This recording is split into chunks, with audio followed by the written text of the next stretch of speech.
This podcast is made possible by the generosity of listeners and viewers like you. Kindly consider a contribution through Patreon or PayPal. Links are in the details box. Any amount is appreciated. And follow us on social media. We're on Facebook, Instagram, and Twitter. The handle, the Beirut Banyan. Rate and review us on Apple Podcasts. And to stay updated with video releases, subscribe to our YouTube channel. Thanks for listening, and thanks for watching. I'm Chloé Kattar, and this is the Beirut Banyan.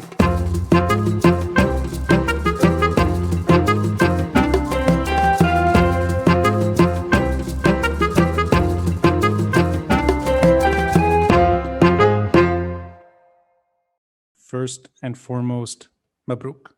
Thank you. Thank you. Dr. Kattar. Not yet, but Not yet? yeah, because there's the viva. So there's the jury, right? The oral examination. And then hopefully I'll be a doctor. Yeah. So let's hang up and do the episode in a few weeks. No. Regardless, it's a big accomplishment. Yeah. Thank you very much. And the reason I'm saying this from my side is I survived about a year of a PhD program. I ended up downgrading to a master's, but I know the type of discipline and commitment needed to finish something like a PhD. So I'm in awe of anyone that can pull it off. Thank you so much. But even aside from the dissertation, that you're prolific. I mean, you are always producing content. So when it's not the PhD, you're online, you're on Instagram, you're feeding us knowledge. So I think you're probably the most productive person I know. And Thank you. That's very sweet. No, but I'm honored to have met you in person. I know that your time was limited. It was the crunch period right before you're finishing the and you made time for me. It was a month before, a month before. And I think that meeting also let me learn a few things about you in addition to the PhD. I know it's a gentleman never asks a woman her age, but you volunteered that information and it lines up with me. You just turned 30. Yeah. Yes. I just turned 40. So happy birthday. Thank you. Happy birthday to you. Thank you. And, I want to start off in this sort of lighthearted way. And although it's a serious subject, PhD is a serious issue in itself. But maybe it's easier to talk about these things than getting into Lebanon right now. Just to start off, what does it feel like to accomplish something that big? And what does it feel like to turn 30? And this is a very superficial question. I promise the questions will get deeper later. I just want to say it from my side. I'm feeling older and I'm 40. I'm starting to feel a bit like a dinosaur at times. And then conversations next to me, I don't relate to right away. And I sort of feel like I'm aging. And I know we're 10 years apart, but just curious. You finished something huge. You turned 30. Do you feel older?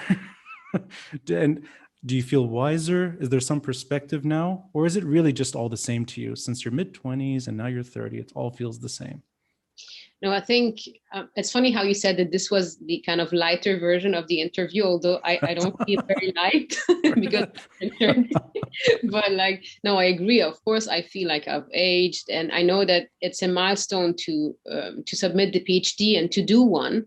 But I think the fact that these two events collided together, right? The fact that I submitted the PhD and turned 30 at the same time, it was such two kind of huge events.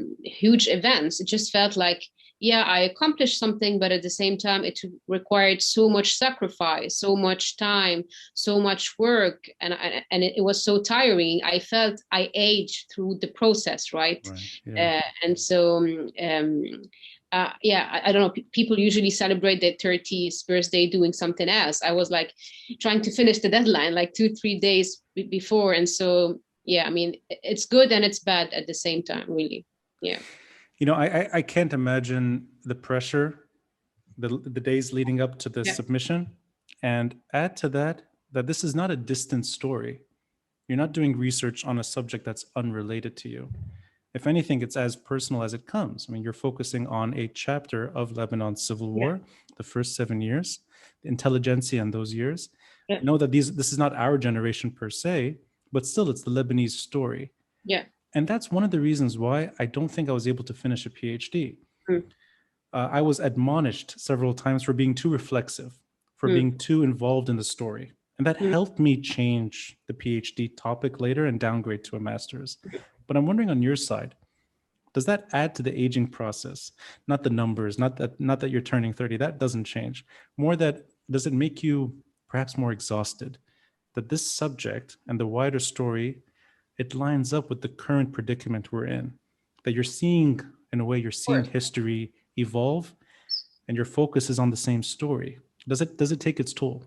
Of course. And so what I wanted to say is that obviously just working on the civil war in general is going to be exhausting, right? Because it's such a emotional, it's such a loaded topic, right? It caused so much destruction, so much death, so much exile. So in itself, it's just really a personal quest, and you should, as much as you can, shield yourself in the process. But I think what was the hardest was doing this research in post-2019 Lebanon.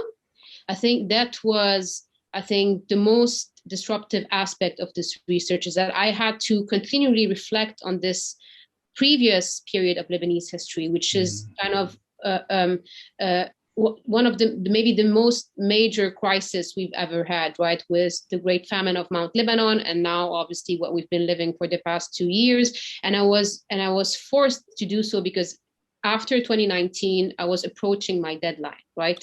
And so it's always like this. The first year of the PhD is what I call the honeymoon period. You're very happy with your subject and you're very ambitious. I'm going to produce such an excellent piece of scholarly work. I'm going to kind of innovate the field, and then you're very excited, and then at the end is the time where you start being less ambitious and like, this is what I have, I'm going to try to do with what I have. And all of this phase coincided with the Thawra, and then with the explosion, and then with the wave of the COVID-19, which I caught in winter. And so this is what was really, really hard for me, is that I needed to focus on this period of history that was very difficult in itself, while my living experience was this other cycle of crisis that we encounter in the past two years. So I found myself experiencing those huge events and automatically drawing parallels with what was happening now and what was happening back then. And each time trying to, as an individual in Lebanon, trying to heal from those events, right? So the Thawra came in 2019. And this was, to me, was kind of the key anti-civil war moment. It was this moment where my generation came and rejected wartime legacies. It was breathtaking. And then it took all of my attention for 3-4 months, because you can't just shield yourself from such an event. And then I tried slowly to build up again my concentration, right? And shift away back my attention from 2019 to the 70s and the 80s. And then the Beirut port explosion happened. And for 2 months, I was just like a vegetable. I was just numb. I couldn't do anything else, right? I just abandoned the PhD and just tried to live in the moment. And then, try to like, I don't know, experience the pain, be with other, right? These are very collective experiences. And the PhD is such a solitary experience.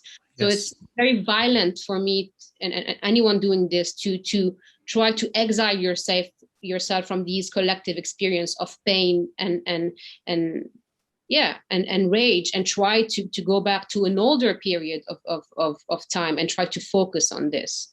And so, the past year and a half, it was just very hard to focus on the PhD itself. And this is what I say, that scholars or journalists or experts from the Middle East or from the Third World, they experience their research and their production differently than scholars from the First World, right? So academia in the UK or in the West, they only had to deal with the pandemic in the past year and a half. We had to deal with layered stratas of crisis and conflicts, like always occurring again. And we had to produce with all of this a piece of scholarly work. And this is where you see that being from Lebanon and being from the Middle East, whatever you do, right, is a continuous cycle of individual and collective violence. And trying to achieve an individual victory in this context is extremely hard, whether a PhD or something else. It's impressive. The way you said it resonates with me. Yeah. It's impressive for anyone to accomplish that kind of a task, or such a big to finish something that's that important in the middle of this extremely difficult stretch of Thank time. you. Yeah. I think that it takes a lot. It takes a lot of discipline, and I think you made it happen. But you know, you said something earlier, and I'll admit, I divorced my dissertation during our honeymoon year, so I let her go after year one, which is, I guess, the best year to do it. But I'm getting from you, and you tell me if I'm wrong, that rather than changing the question altogether, which happens often in PhD, that even in the second year, people sometimes reframe their question or they shift altogether. Rather than doing that, that you found a way to express your concerns, not through the dissertation, but on Instagram. Yeah. And that, in a way, that curiosity that could have been another dissertation on its own, you channeled that into an accessible way. And sometimes it's light, at times it's sort of in-depth research, but you did it on your terms without the supervisor, without the committee. So is that where your Instagram page comes from? That it's, rather than shifting the PhD, you just sort of did two things at the same time. You kept your question going, and you let 2019 sort of take you on a roller coaster, except online, on social media. Yeah. That's very true. So I always, because before 2019, I never had a very strong social media presence. It wasn't something I really thought of. It just happened a bit organically because of the movement. But then obviously I really put a lot of work and effort in this page, right? Because I just saw that it has some kind of, at least a partial role to play. And I think what you say is true, is that I see in this something that I can do in academia or in my PhD, which is marry the historian and me, right? The person who likes looking back at the past and drawing parallel between what was happening back then and happening today, but also the activist in me, right? So it's very short texts that are inspired by research, by history, by books I've read, but also where I can add my non-academic take on things, right? Because in academia, whatever you want to write, you have to really follow a very strict framework of analysis and of writing, and it's very, sometimes it weighs on you, and it's more of a collective, of a peer-reviewed process, whereas my Instagram is like where I could write whatever I wanted to say, although I tried as much as possible to anchor it in historical knowledge and in veracity as much as possible, but it was my own take on the things. It had my own spin on this. And I think something that you say is true, is that because I had this outlet, because I had this platform where I could grapple and manage the press, then I could kind of, when I went back to the academic work, I could try only to focus on the past, because I was afraid at some point that because I was so involved in what was happening now, that this was really impact and influence how I was looking back at the 70s. And I tried to limit this, right? Because otherwise my writing would have been very pessimistic or very even more, right? Because then you see how we are now in another phase of crisis. And I should try to look at the 70s without knowing what was happening, what will happen now, right? And so writing on Instagram was this outlet where I could, just put all of these feelings there and stay very rational in the other field. But it's a very loose question, but I'm really curious what you think about the utility of social media versus the pain and agony of producing a dissertation. And the reason I'm starting it this way is because I know your Instagram page. I follow it. I know many people that follow your Instagram sort of production, if you will, your posts.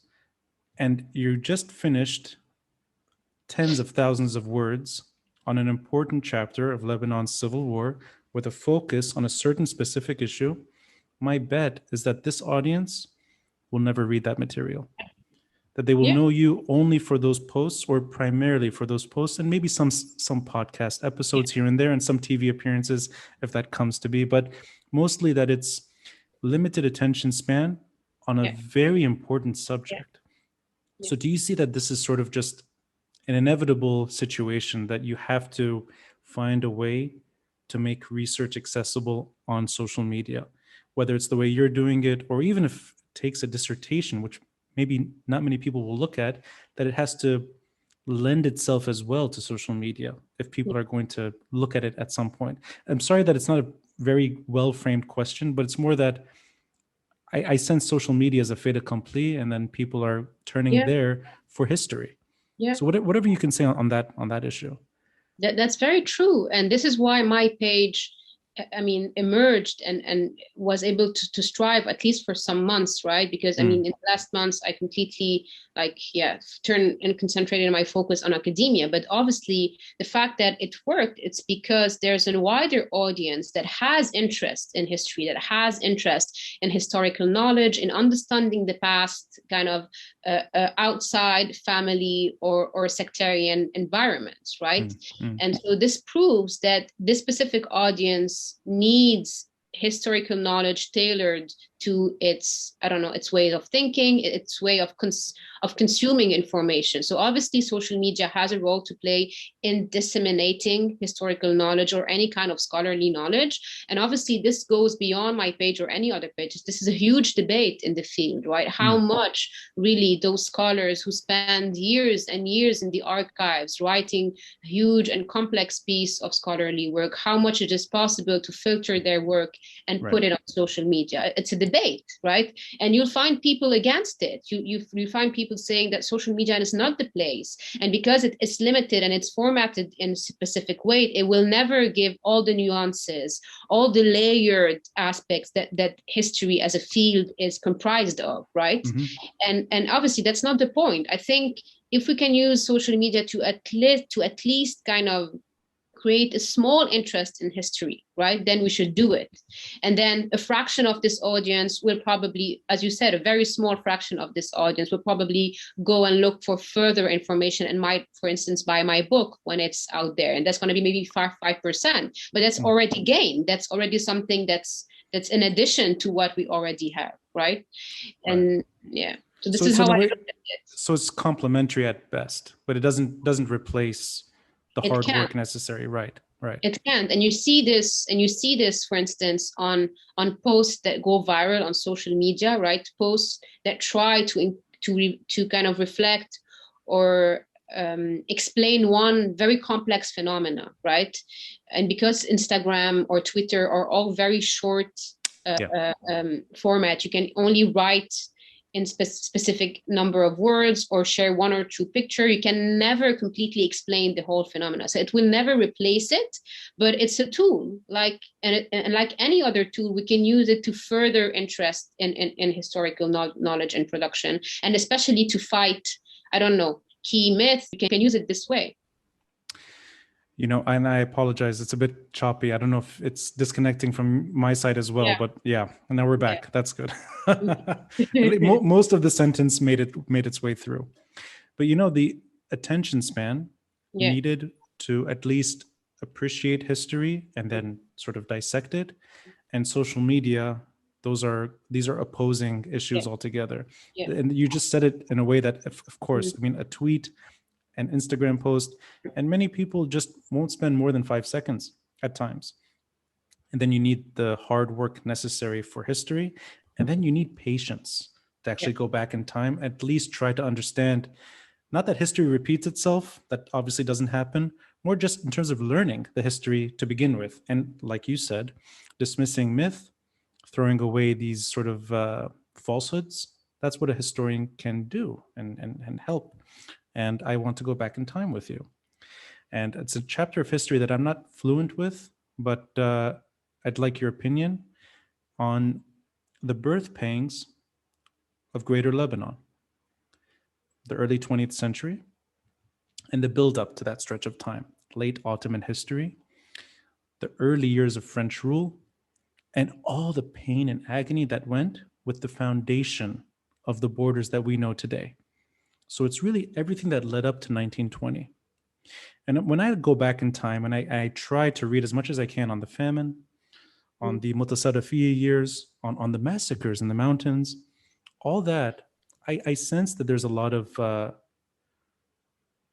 torment, a lot of suffering, and nothing that points in the direction of a state being born, for that matter, or things like social pact issues, the foundations for citizenry, and an era of prosperity. None of that seems to be on the horizon, yet some things do happen, later in the 20th century that don't necessarily match to that immense pain and suffering earlier.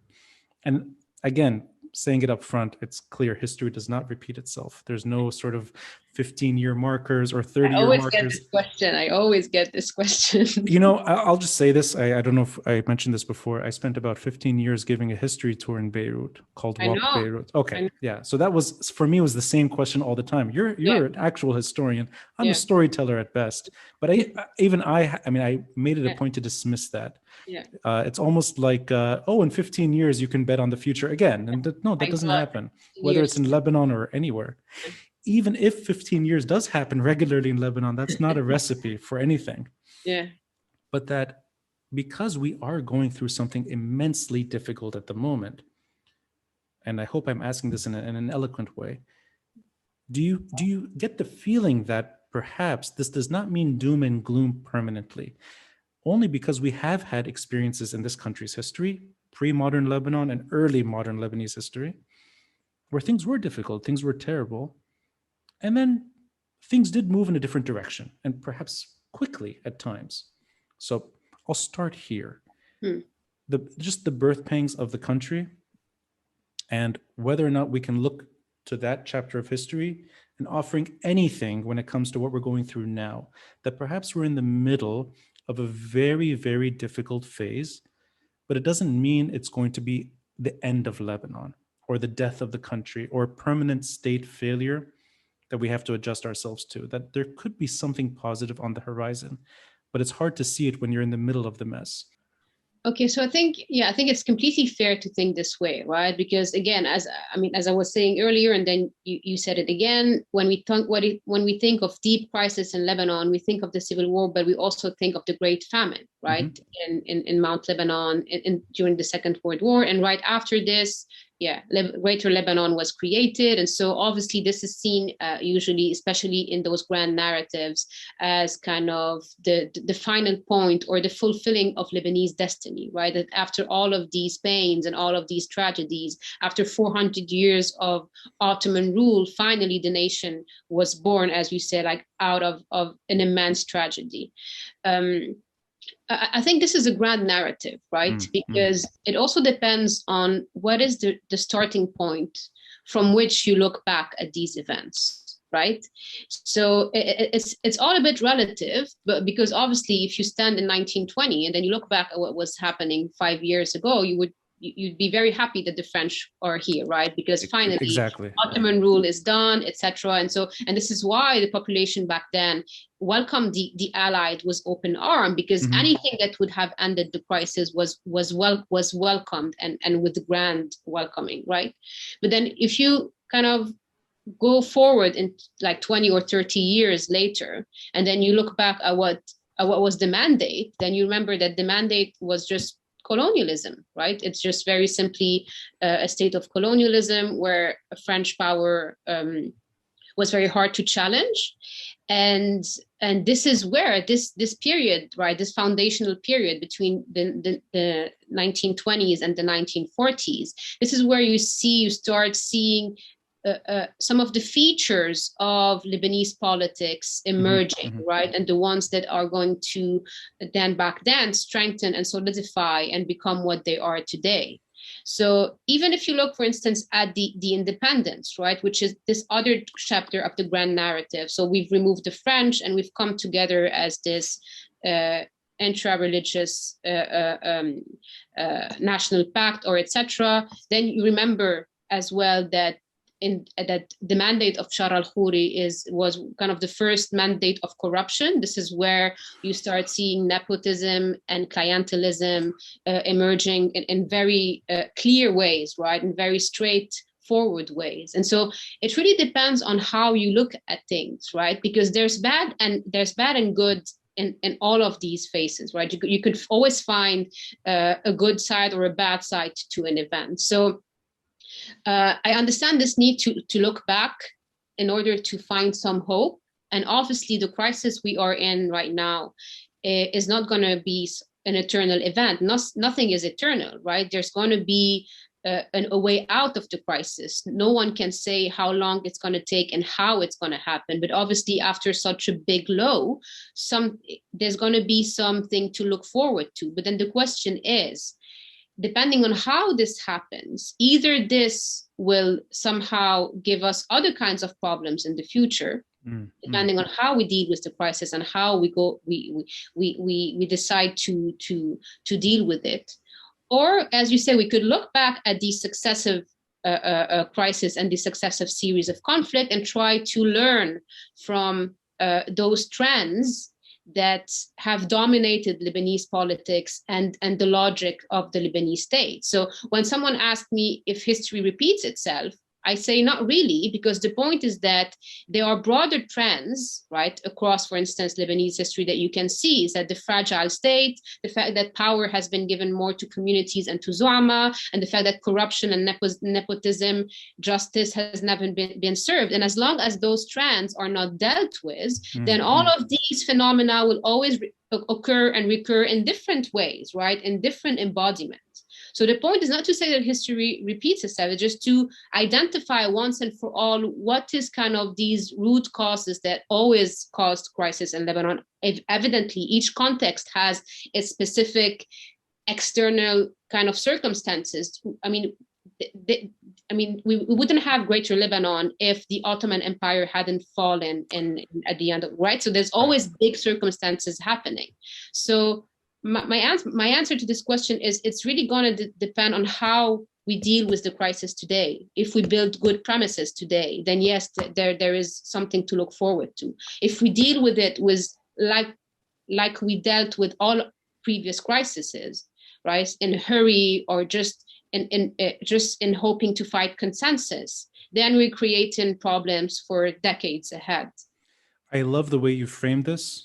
And I think only a historian who just finished a PhD could do that. So I'll give you credit there. That was well done. There's two threads I want to dissect though, and I like that you're offering right from the get-go. You're offering that the early years of Lebanese independence are not rosy. You're describing Bashar al-Khoury in a way it's more accurate than the folklore that surrounds that man. You're talking about trends and that we need to dissect them, and that there's interests at play all the time, and history clearly does not repeat itself, but you can look at those trends for what they are at any given point. I'd like to compare two trends. They're different chapters, but I'm curious if they can at least reflect better on where we are right now. And the first trend, and you said it earlier, those 20-25 years of French mandatory rule compared to the last half century, the last 50 years of state erosion, state decay, and then sort of Lebanon becoming a battlefield for regional wars, primarily from 1970 onwards. Do those, in your opinion at least, do they help explain where we are right now? Meaning that the French mandate, or how you described it earlier, a colonial sort of enterprise, did not really address fundamental problems enough for there to be a stable country that emerges, that improves over time rather than trips on itself and collapses. And the issue of political violence that expressed itself in the Civil War. It expresses itself even with the ammonium nitrate blast, the kind of political violence that a country should not deal with, especially 30 years after a civil war.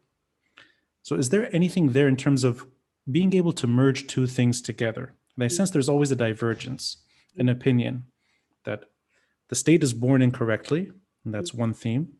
It's a flawed state from 1920, and until you go back to 1920, you can't fix it. And the other thread, which is really 1970s, is the end of the Lebanon that we experience, that we sometimes hold on to, earlier generations primarily. And then until you go back to those issues, you can't fix anything. And I sense that that's where there's a split. It's almost best expressed maybe as a flawed state and then a battered state. And I don't know if maybe both are true. Maybe both are correct, and they lend themselves together to where we are now. So do you see it that way, or do you see it differently? That that's not the right way to start to at least explain how we got to where we are today. Pulling in from the fundamental flaws and the geopolitical quagmire, or perhaps focusing on one of the two, or ignoring them altogether? I'm really curious from your side as a historian, if you're able to see it that way, or if that's not even a useful way to look at it.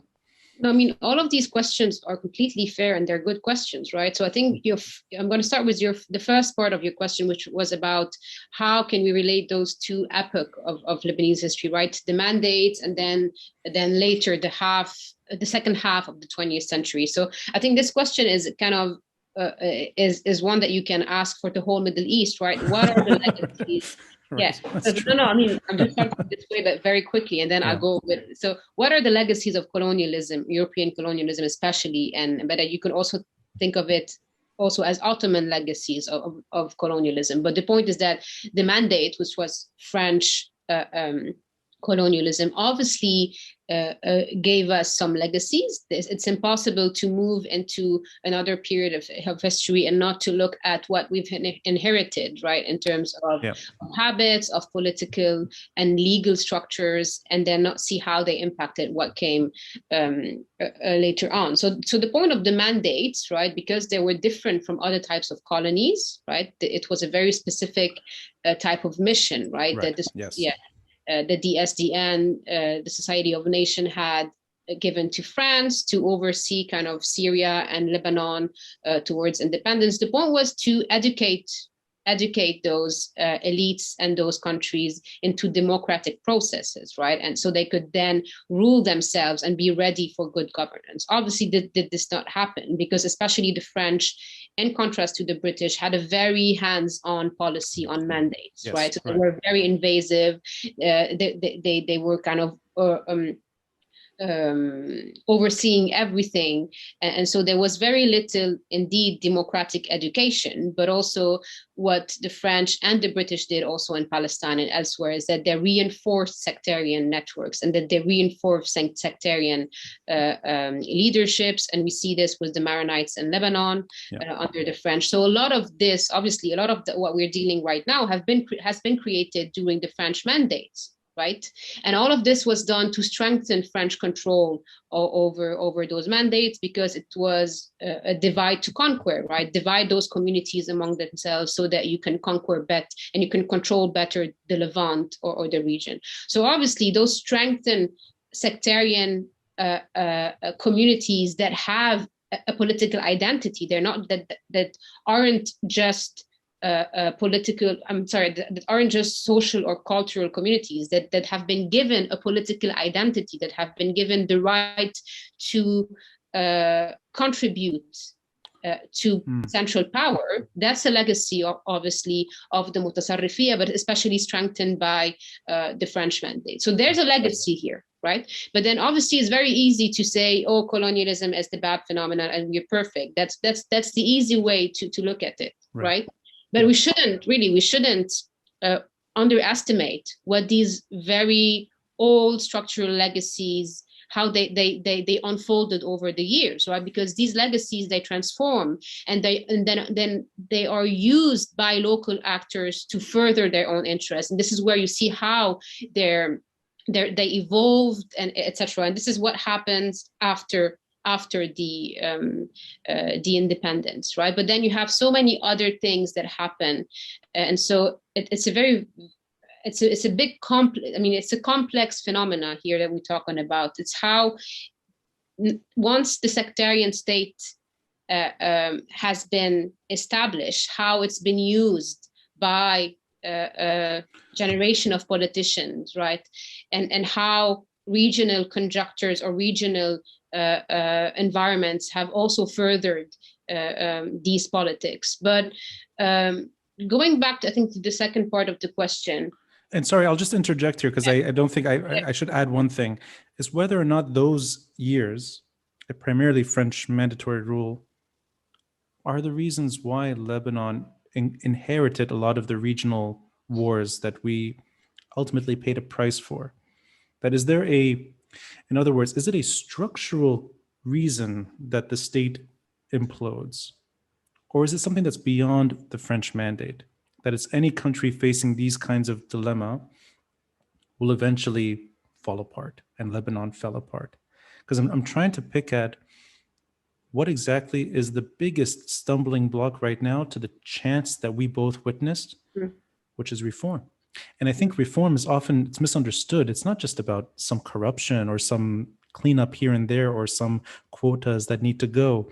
I think reform is really going back to the earliest years of the Lebanese enterprise, except that we're talking about it 100 years after the birth of modern Lebanon.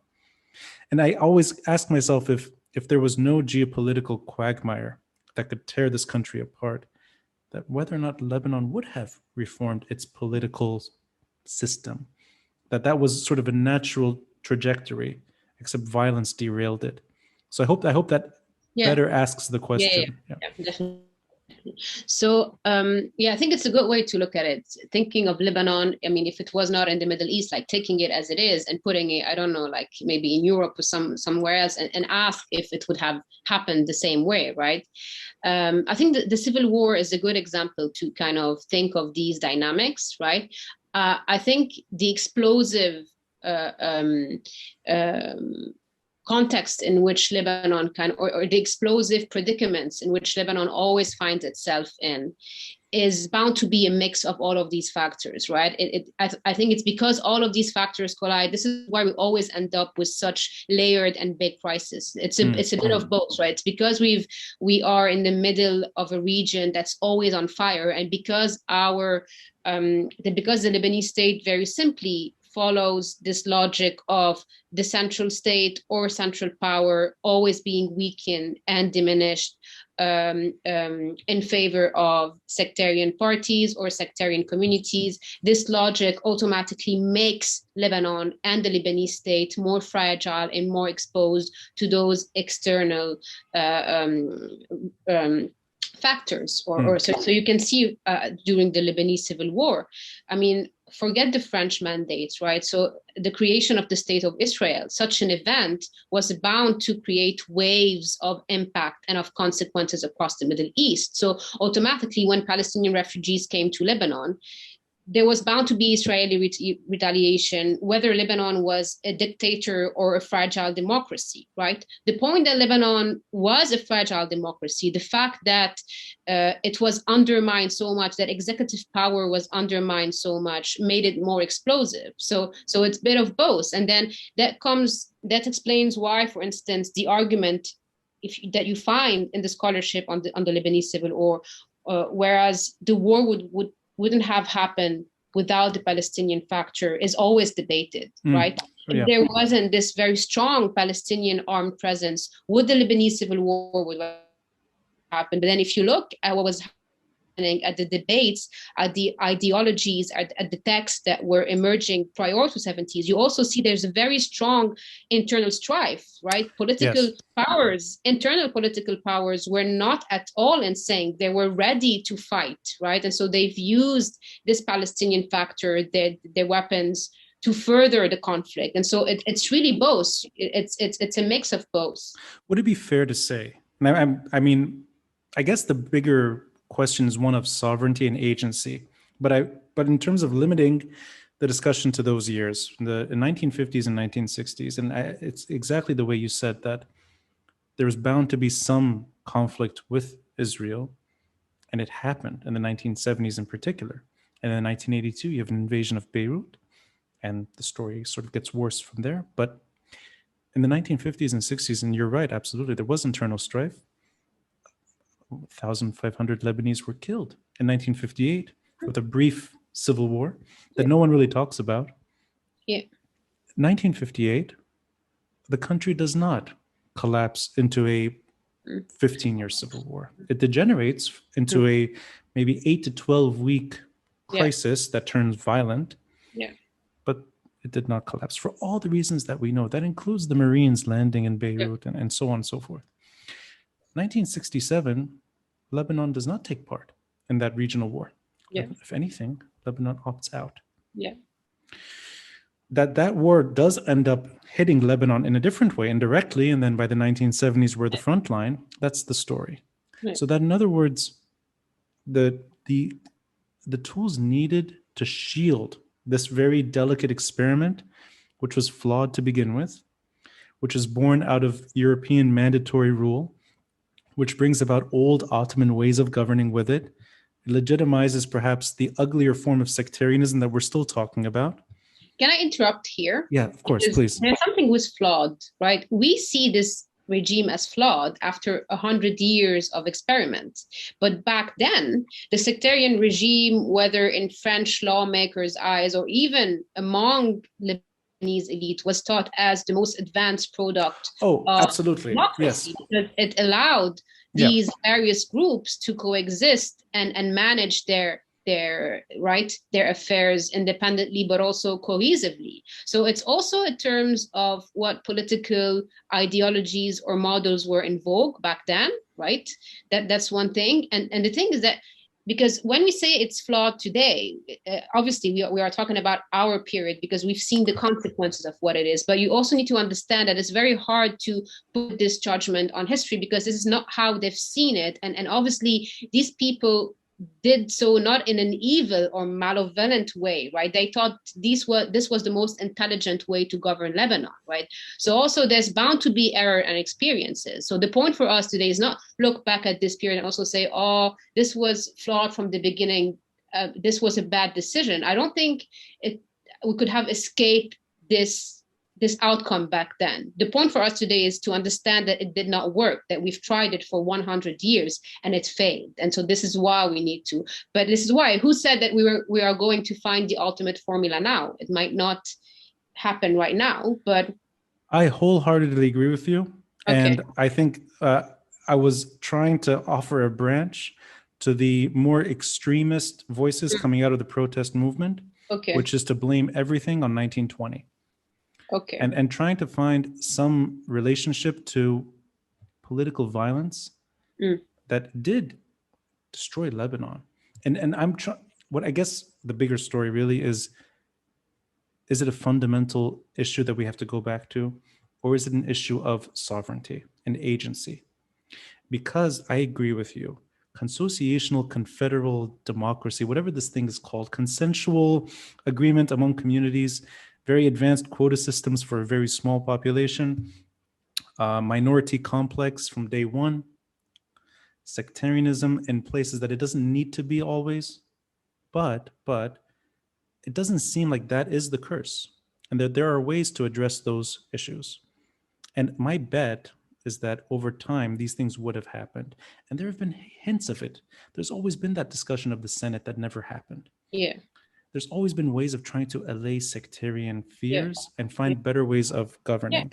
But that it almost seems impossible to discount the role of violence and not, this is not internal strife only. This is regional wars. Yeah. That seems to be the bigger issue at play when going back in time and trying to learn from the past. That sectarianism in itself does not really answer much. Because I agree with you. People found ways of governing themselves 100 years ago that made sense. Yeah. And it's not necessarily a unique story. I mean, there are European countries that are more archaic than Lebanon that still govern themselves accordingly. So that's not, and I don't think of that as a curse necessarily, or a flaw. I agree with you. But how do we put violence into the story, and how do we address it? Because it doesn't seem like that's discussed enough. It's always going back in time, as if because Ba'abda is Maronite, everything is wrong, or because the Sarai is occupied by a Sunni, and so on and so forth. Yeah. So.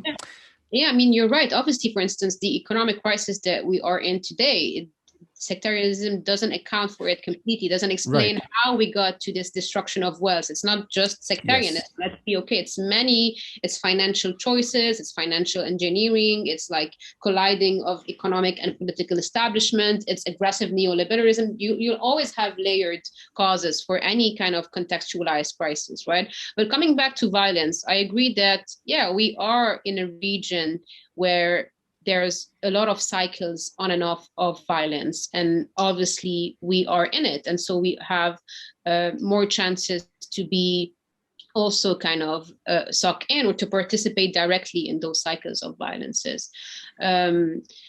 So obviously I don't have a solution or an answer for this, because that's kind of a big topic to kind of think of. But then one thing that you can think of here is that violence and especially access to weapon, because that's an important thing, right? Yep. Because the likelihood of having violence it also increases when there's access to weapons, right? And that's when you talk about 1958 and why it was a small civil war, but it never ended up like 75.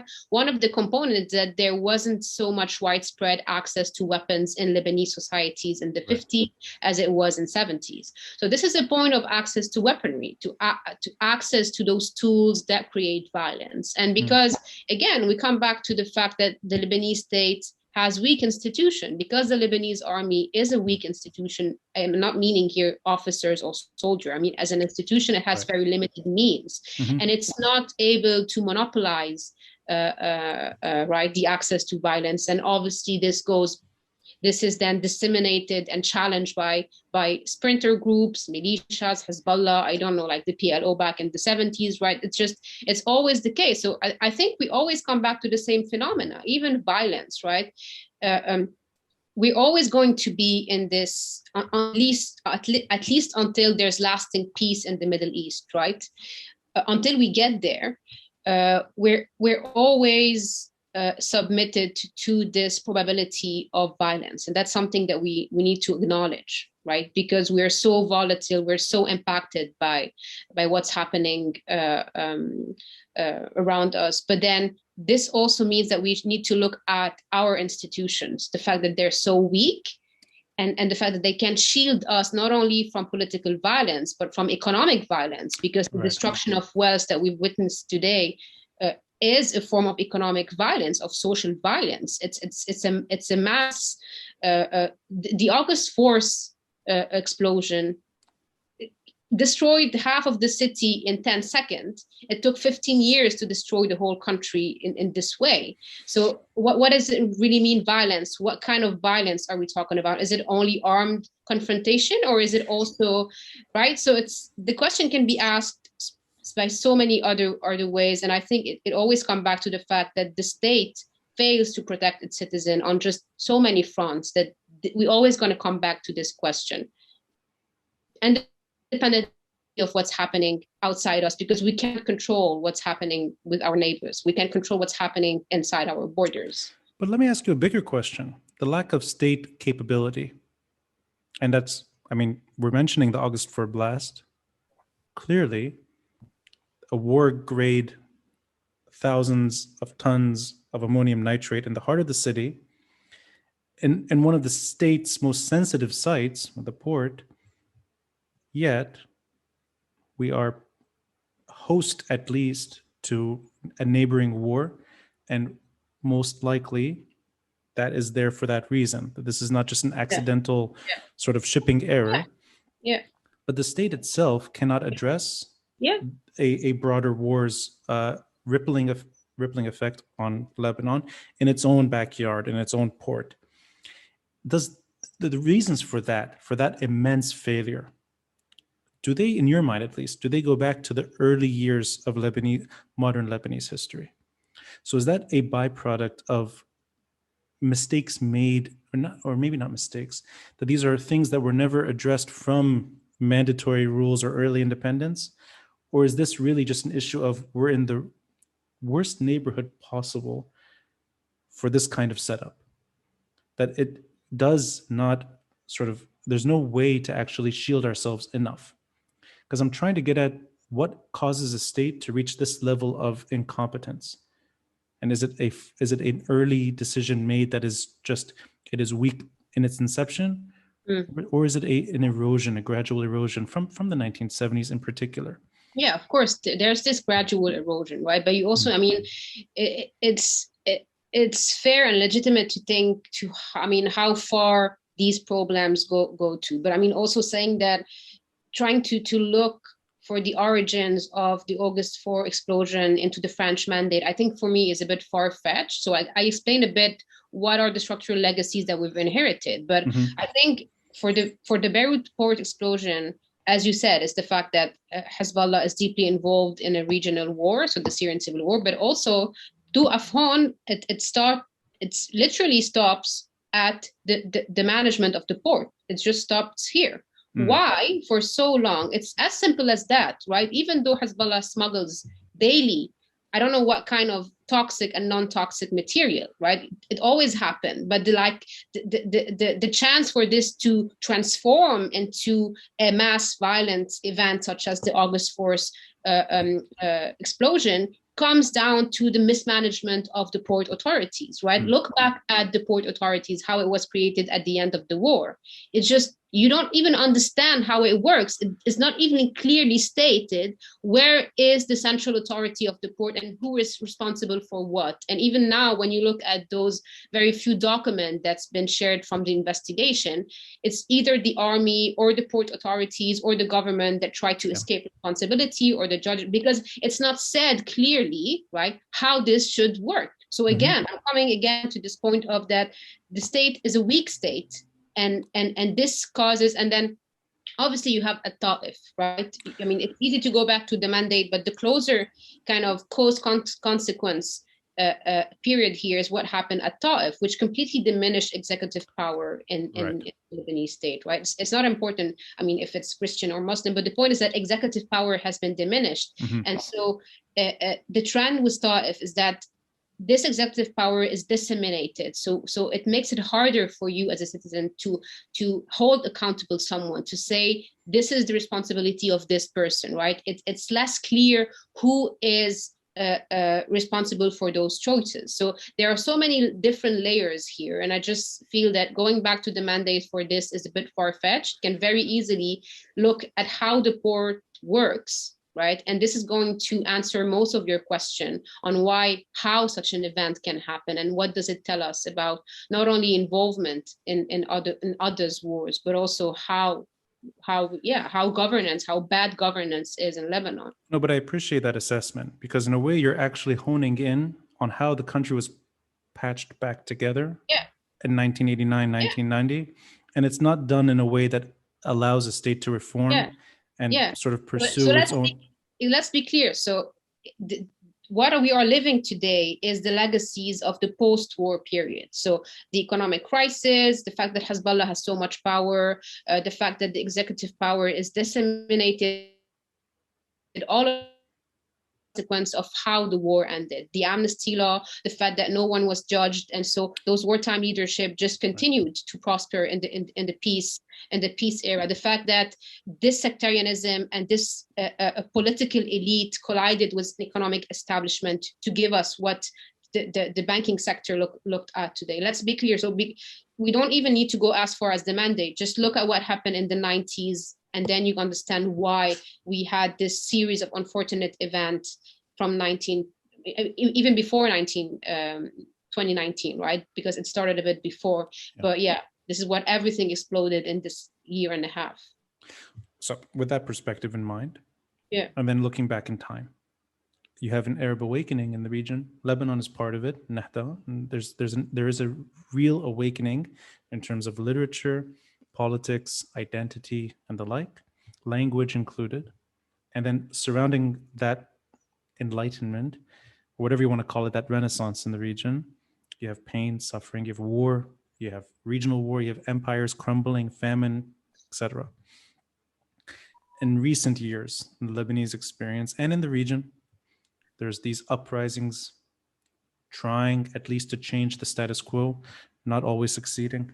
The Lebanese example, one that doesn't work yet, but there are still attempts, repeated attempts. And there isn't a readdressing, at least, of what it means to be Lebanese, even if these questions are not important, but they're asked. Trying to find some common destiny, even when common destiny is not necessary per se, but at least it's thought through now. And I think it's a done deal that nobody wants to consider themselves anything but Lebanese today. Those questions are over. Those were real questions 100 years ago. No one really asks them seriously anymore. At the same time, you have, in many ways, I think, what could be, from my side, a misunderstanding of what sectarianism means. because I sense that that word has become so pejorative today, and it almost unfairly is equated with secularism in a way that you have to pick between good and bad, between the light and the dark. And I don't think these are the right ways to address that issue. And I live a secular life. There's not one sectarian bone in me. I've looked and I can't find it. But I don't necessarily see that as the common goal of a country. And I think it's too pejorative. I don't think it makes sense.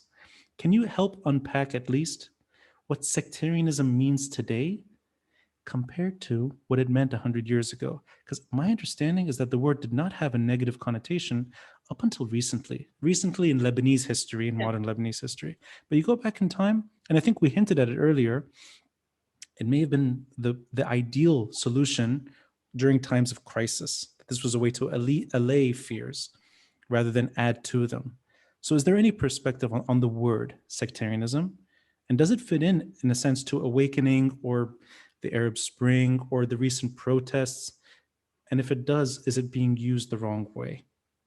Okay, so I mean, sectarianism, like any other concept, right? I mean, if you just think of the history of political language, of the history of political thought, right? Just trying to understand how a specific concept evolves over time and how its meaning evolves. As you said, what we mean today, but by al-Ta'ifiyya, which has very strong bad connotation now, especially after the war and after the Thawra, as you said, back then was not at all a bad thing, because lots of Lebanese intellectuals, Michel Chiha and others, right? I mean, you can challenge Michel Chiha and you can discuss as much as you want, but he wasn't the only one. There was many Lebanese intellectuals to put forward the ideal of a country which was a mosaic of sects, right? Or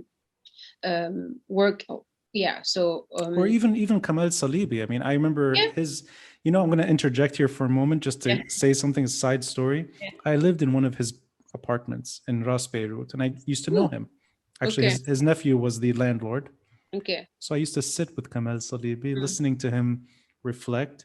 And he in a way was a reminder that even if he shifted opinions later in life, that word is not toxic per se. It's how we interpret it to become toxic. So sorry, I interrupted. Yeah, I mean, it's not only these big historians, but you have people like Elia Harik who thought of Lebanon as federalism of communities, right? A place where they could live together somehow, right?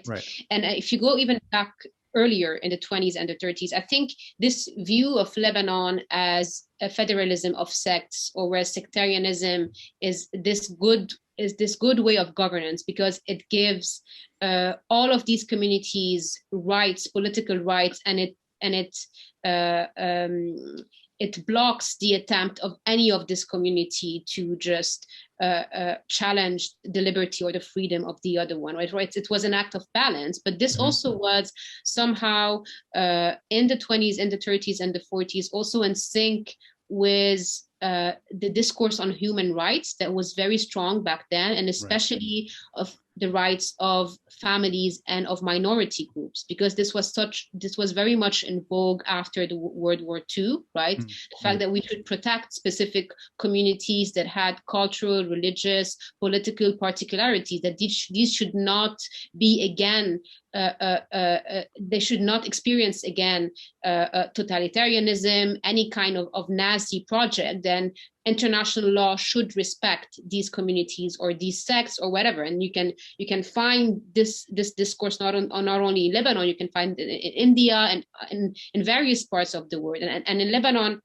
you have intellectuals such as Charles Malik, who also defend this vision of Lebanon, because he was so much involved in human rights. For him, Lebanon was this model where individual rights, but also rights of groups and families were protected, and where everyone could live this kind of layered life as an individual, as a community, as a society, and their rights would be protected. So obviously this has completely changed, and this was in vogue back then for these specific reasons. But today, I mean, we have to kind of acknowledge that it has really bad press, right? It's not anymore. Sectarianism is not in vogue anymore, obviously for specific reasons, but it's also a question of zeitgeist, of language that are in vogue at a specific moment. And today, yeah, sectarianism has very bad press, and I think it's going to be this way for a long time. But I agree that just having sectarianism and secularism kind of in a battle is just not very kind of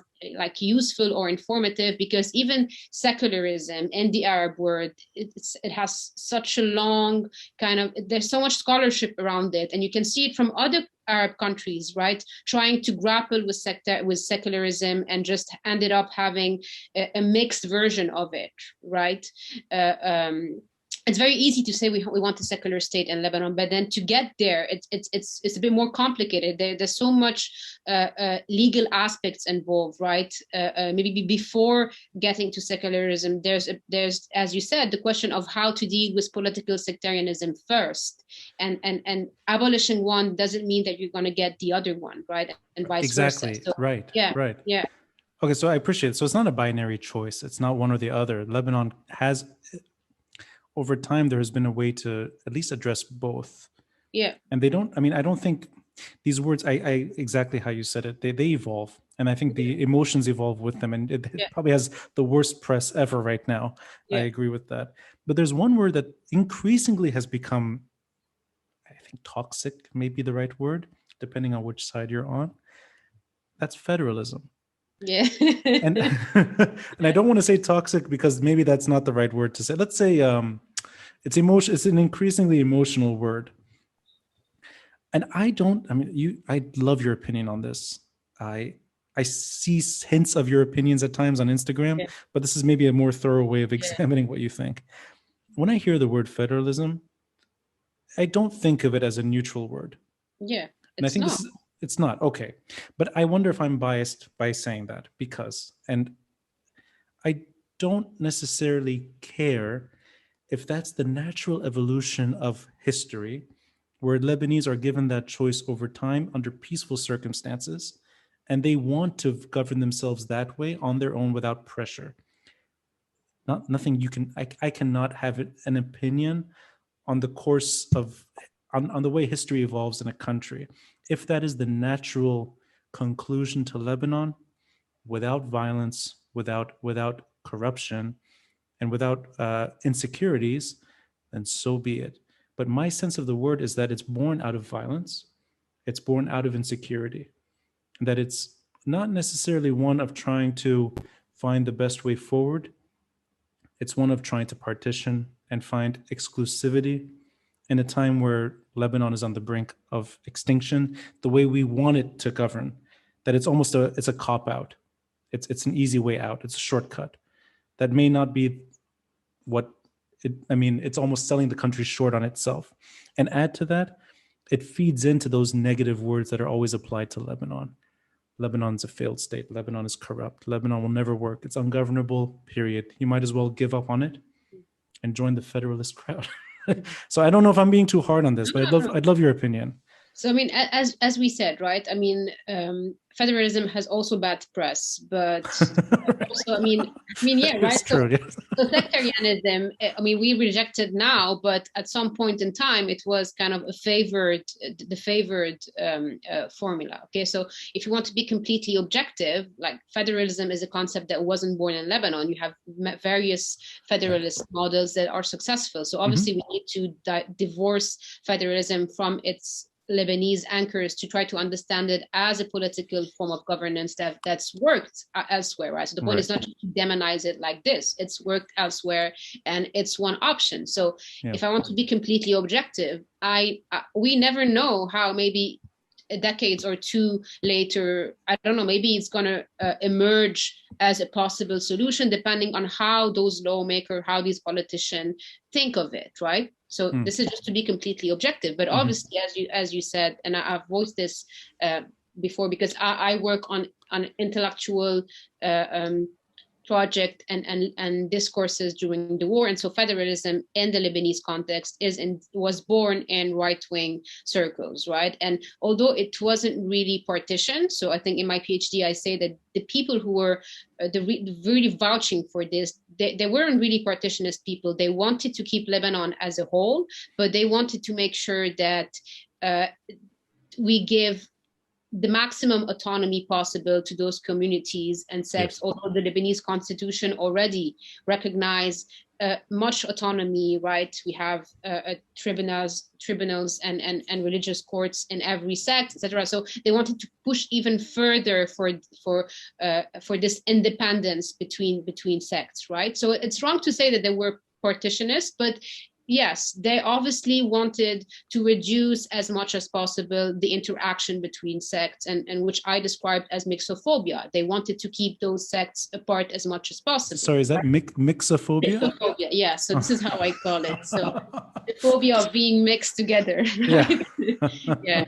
So and so this is how it was born. Okay, and so this is why in Lebanon, as we said prior, right, like concept have histories, right? They have legacies. In Lebanon, it's right wing concept, and this is what I was trying to say. And so people say that it's, and they write, it could evolve in a different way now, Yeah. right? It could be maybe captured by other groups and theorized in different way. It's possible. I don't know, right? But the point is that what history teaches us when it comes to federalism in Lebanon is that it's always much more a discourse than a solid project. And what the Lebanese civil war teaches us is that even politicians such as Pierre Gemayel, Bashir Gemayel, who were just right-wing Christian men, right, leaders, they've rejected federalism, or at least they've never done enough to make it happen, right? And it was, to me, this is why I say in my thesis, it was an intellectual project rather than a political project, because it was pushed forward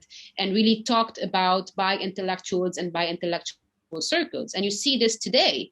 Federalism in Lebanon is an ideology of crisis. It takes life again when there's major crisis in the country, because as you say, it's a way out. People mistake it for a way out of a crisis. But it's really more about people talking about it, right? And debating about it, because it's a lot of passion, it's a lot of fire, it's a lot, but when it comes to practice, it always fails the test. No one is going to put a federal proposal on the table and seriously discuss it. At least for now, it never happened. So it lives between hypothetical and emotive in a way, rather than actual. It's theory and emotion, really. That's what federalism. And although I've heard of people who have new a federalist proposal, but I mean, I know that they've worked on it, but I don't really see this as, I'm sure they are very serious, and of course I respect their seriousness, but I've never seen this materialize, and I don't see how today it's going to materialize, because again, we need a form of governance for our context today. I don't see how federalism answered the economic crisis. What is the solution to the economic crisis? And I don't see how weakening, again, central government is going to also kind of allow us to overcome the political crisis, right? So to me today, I don't see how federalism works. And if I have 2 cents on the issue, it would also be that you'd have to at least have the fundamentals of agency and sovereignty first before you can go down that road anyway. You can't find a federalist solution where we are right now, regardless. So I appreciate the way you're describing it. It's really, it's an academic, if it exists in academia, it's somewhere between hypothetical and emotional. I appreciate that. I have never asked you about your dissertation, and I know you just sort of just put it behind you, but the years intrigue me. We've never talked about it, but when I think of those 7 years, 1975 to 82, there's one man that I think of who's Khalil Hawi, poet and an academic, a Ras Beiruti, who, I mean, I think he embraces all political identities in those 7 years. I think at some point he was a Syrian nationalist, he was a Lebanese nationalist, a PLO supporter at some point, and then he's on his balcony the day of the Israeli invasion of Beirut in June 1982 and commits suicide. And to me, that story has always, it touched me in a way. I really sense that that's what you lose first and foremost when political violence encompasses your world. You lose your intelligentsia, you lose your academics, you lose your poets, you lose your artists. They fade, and at times they kill themselves. And I'm curious from your side, why those 7 years were important, at least in terms of your dissertation. And does he even factor into the dissertation at any point, or is he just sort of unrelated to that stretch of time?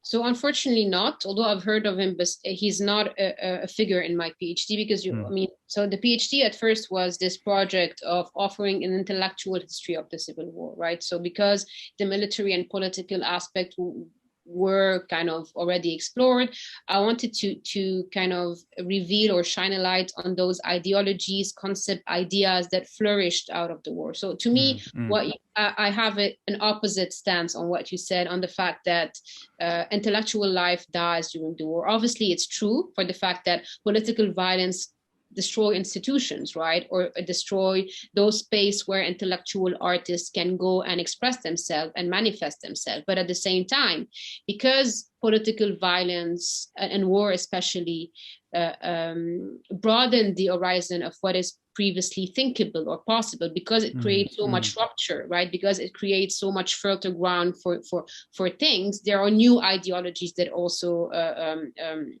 kind of emerge, and so my first project was to compare leftist and rightist thought during the war, right? But then I was obviously everything happened after 2019. I lost a lot of time not doing on the PhD, and so I had to pick one side. And my supervisor told me that I should maybe just aim for now to write the intellectual history of one side, and then maybe later combine both. So I've focused on right-wing intellectuals because so it's only on right-wing in the 7 years. Okay, I see. Yes. And I've chosen this because you'll find a lot of work on leftist intellectuals in the Arab world, right? Because that's kind of and that's something that I always say, because historians and scholars tend to want to write on the people they like, or at least they want to put a distance between themselves and the others, the people they detest, right?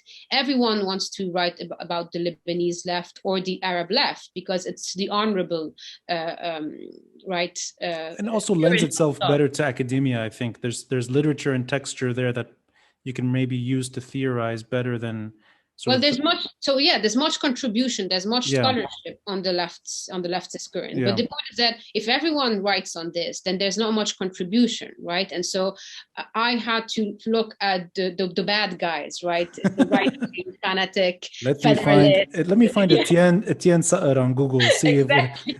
But the point is, no one has ever written on. I focused on them, and what I show is that actually the war was a fertile ground for ideological experiments, whether federalism, whether other tropes. I'm not going to divulge everything because I want people to buy the book. But yes, to me is that, on the contrary, the war created new contexts where daring ideas could be developed, right? You know, this reminds me of a book that I read. It's Theodor Hanf. Yeah. The title escapes me. It's something like Death of the State and Birth of the Nation. And that's the Lebanese Civil War. Yeah. And then within that, you have the state collapsing on itself, but ideas are flourishing. And then nationhood. Yeah. So I guess that lines up to that book. Yeah. Definitely. Yeah.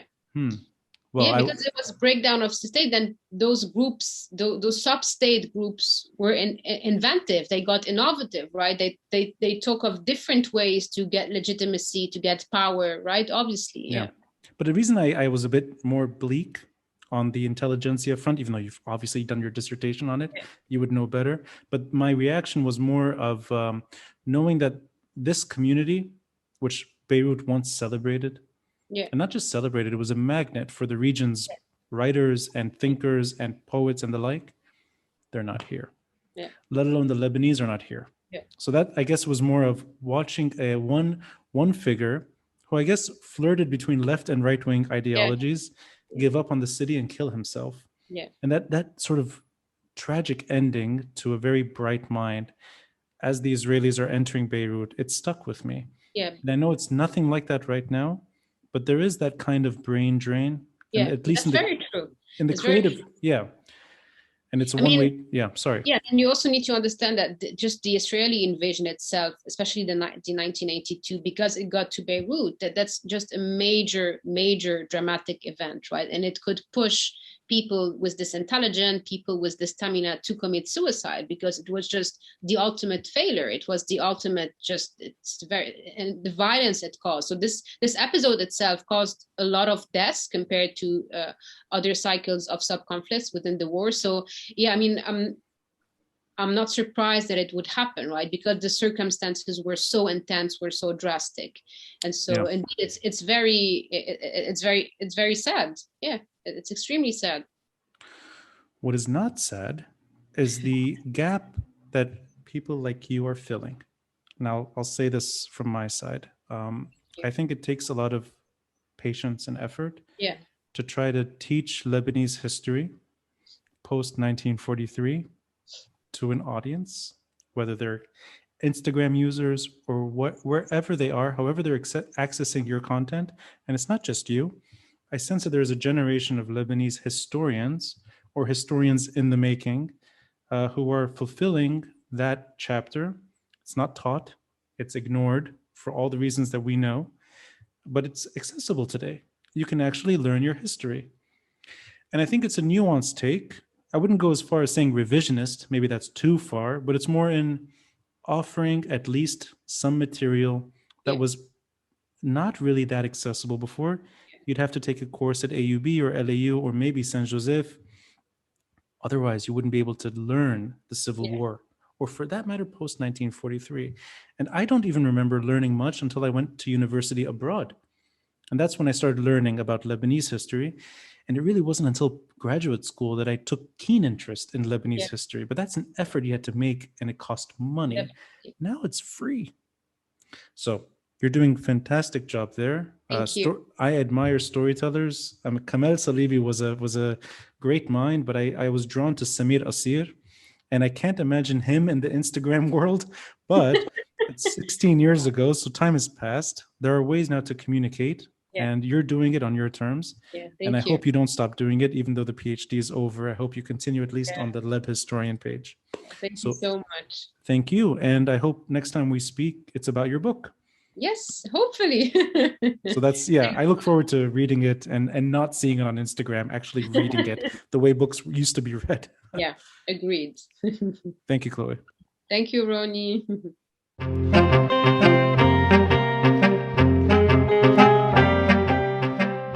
Thanks for listening and watching.